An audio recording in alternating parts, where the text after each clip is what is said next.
So this month, a lot of people are doing push-ups for mental health in the Push for Better Challenge. And you might be feeling your shoulders getting a little bit naggy.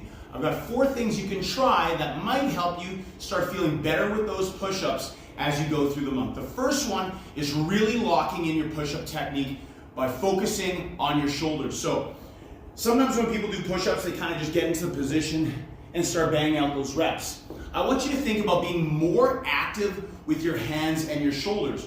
So when you set up on the ground, instead of having your fingers pointing straight up, I want you to turn them in just a little bit.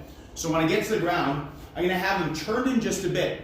From here, I'm gonna set up here, and as I go into my push-up, before I start, I'm actually going to corkscrew my hands, thinking about turning my pinkies outward.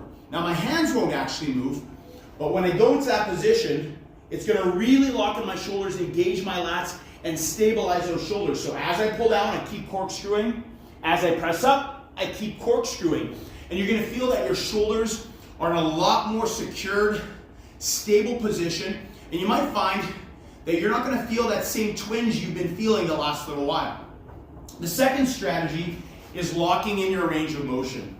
For some of us, as we get deeper into the push-up, one, because maybe we're doing a lot of reps and we're going a little bit deeper than usual, or two, we've done so many reps that going too deep aggravates our shoulders. So what you can do is set the depth and lock it there so that you get stopped and you can push off from that position, okay? So I'm gonna set up, lower, maybe this is as deep as it feels good. I can pause here for a moment, regroup, and push up. So it can be a reference point, or it can be an actual point where I can pause, lock in, and then push up. And what I encourage you doing is using that first strategy of locking those shoulders even with this variation.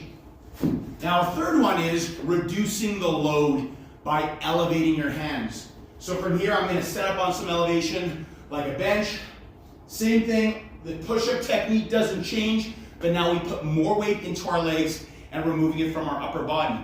Once again though, I'm going to think about that corkscrewing technique as I do this. My final strategy is actually using a fabric loop band. We're going to set it up, putting it across our triceps, and it goes across my chest. Now, as I go into my push-up, I'm going to lock in, and I'm going to lower myself. And what happens is, as I get to the bottom, I'm actually kind of cradled here.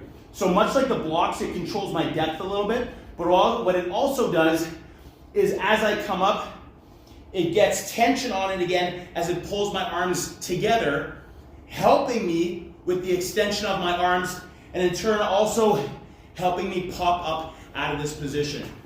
Now I'm deep into the month of February doing the push-ups, and I was starting to feel like maybe I needed to change my strategy and do a different exercise. But then I started doing reps locking in. I was able to handle them a bit more. Using the band was super beneficial. And in fact, when I did my 140 push-ups yesterday in sets of 20, which would normally have bothered my shoulders, it felt amazing. So these are 4 strategies that I encourage you to try out. If you start feeling like maybe your shoulders are bugging you a bit, or even these 3 strategies plus locking the shoulders are great for anybody who's learning how to do push-ups. I hope this is helpful.